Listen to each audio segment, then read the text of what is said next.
সৃজনগ্ৰাম বিধানসভা সমষ্টিৰ অন্তৰ্গত কছাৰীপেটি গাঁও পঞ্চায়ত অসম গণ পৰিষদ দলৰ নেতৃত্বত গঠন কৰা হয়।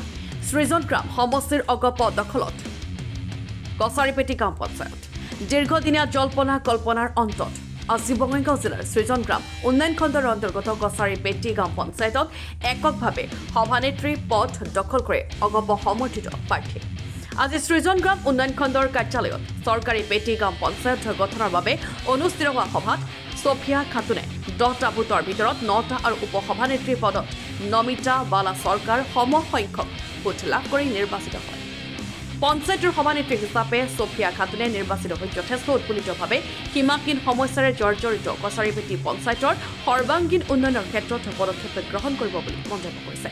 সোফিয়াই সভানেত্ৰী হিচাপে নিৰ্বাচিত হোৱাত পঞ্চায়তবাসী ৰাইজে ব্যাপক হৰ্ষোল্লাসেৰে আদৰণি জনাই জয়ধ্বনি দি আগবঢ়াই লৈ যায়। সোফিয়া খাতুন মোৰ 10জন মেম্বাৰে মানে তাতে উপস্থিত হৈছিল, 9জনে মোক সাপোৰ্ট কৰিছিল। কেনে ধৰণে কাম কৰিম বুলি ভাবিছে?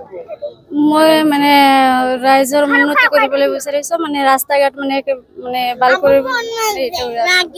কি পঞ্চায়ত আপোনাৰ? কাছাৰী এক্সিলেশন কাছাৰীপেটি গাঁও পঞ্চায়ত। যেটো সভানেত্ৰী হিচাপে আপোনাৰ ক্ষমতা সীমিত আৰু এই সীমিত ক্ষমতাৰে আপুনি কেনেধৰণে কাম কৰিব, ৰাইজৰ সমস্যাসমূহ সমাধান কৰিব পাৰিব নে নাই? ৰাইজৰ সমস্যা মানে সকলো সমস্যা পাৰিম। এতিয়া পঞ্চায়ত যেহেতু গঠন হ'ল, এতিয়া যেহেতু কিছুদিন পিছতে আপোনালোকে কাম কাজ কৰিব লাগিব, ৰাইজৰ মাজত কেনেকৈ যাব? ৰাইজৰ মাজত মানে সাধাৰণ ৰাইজৰ মাজতে থাকিম মানে। নাম নমিতা বালা চৰকাৰ, মই 6 নং টুপগাঁও সদস্য বিজয়ী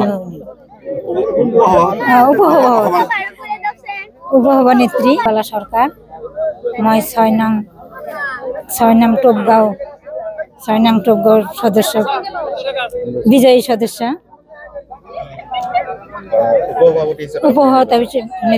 উপসভানেত্ৰী। আমি ৰাইজৰ